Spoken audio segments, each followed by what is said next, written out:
Seperti Merdeka tahun ni, I ada terfikir satu benda, iaitu cara kita rakyat Malaysia urus duit sekarang ni jauh berbeza dengan zaman mak ayah kita dulu. Dulu, nak simpan duit raya, kena pergi branch. Tapi hari ni, nak transfer, nak bayar bil, nak urus bisnes, semuanya di hujung jari sahaja. Dan bila I tengok balik sejarah Maybank, diorang inilah contoh yang mencerminkan evolusi kewangan negara kita. Pada tahun 1974, skim kredit luar bandar diperkenalkan untuk akses pembiayaan. 2 tahun selepas itu, iaitu pada tahun 1976, mobile bus banking diwujudkan. Yes, bank dalam bas.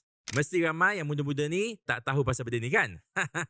Next, pada tahun 1978, bermulanya perkomputeran dalam operasi perbankan. Kemudian, 1980, pelancaran kad kredit pertama di Malaysia dan pada tahun 1981, mesin ATM pertama diperkenalkan.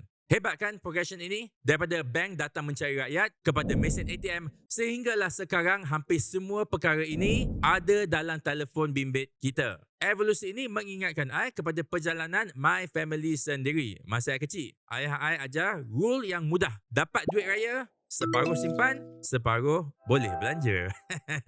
I ingat lagi masa tu I excited nak buka akaun bank pertama iaitu Yippee I account. Masa tu rasa bangga sangat sebab dah ada buku bank sendiri. Dan bila I dah besar sikit, ayah I beli Proton Saga. Ini adalah satu milestone yang sangat besar untuk keluarga kita orang. Sebab apa Sebab I masih ingat lagi yang Maybank lah yang luluskan pembiayaan kereta tu. Kereta Proton Saga itulah yang bawa my family jalan-jalan dan bina banyak memori yang indah. I ingat lagi sampai sekarang. Sebagai financial educator, I sedar yang keperluan kita berubah ikut fasa hidup. Daripada sekadar simpan duit raya, kepada pembiayaan kereta, kepada kad kredit, sampailah ke fasa membina perniagaan sendiri. Dan bila tiba masanya I nak buka my business current account, Maybank tetap menjadi pilihan utama. Apabila Malaysia berkembang, cara kita membina kehidupan dan menguruskan duit pun turut berkembang. Ini bukan sekadar kisah berapa lama kita gunakan akaun bank, tetapi kisah bagaimana kita membesar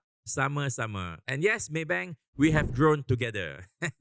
Sempena bulan Merdeka ni, I nak tanya korang lah, apakah perubahan yang paling besar dalam cara korang urus duit berbanding dengan zaman mak ayah korang dulu? Dulu simpan duit, sekarang ni invest. Ataupun, dulu parents bina family, sekarang korang pula tengah bina business. Kalau korang ada kisah ataupun cerita yang menarik, boleh komen dekat bawah. Selamat Hari Kebangsaan. Thank you very much. You guys are awesome. Dan Assalamualaikum.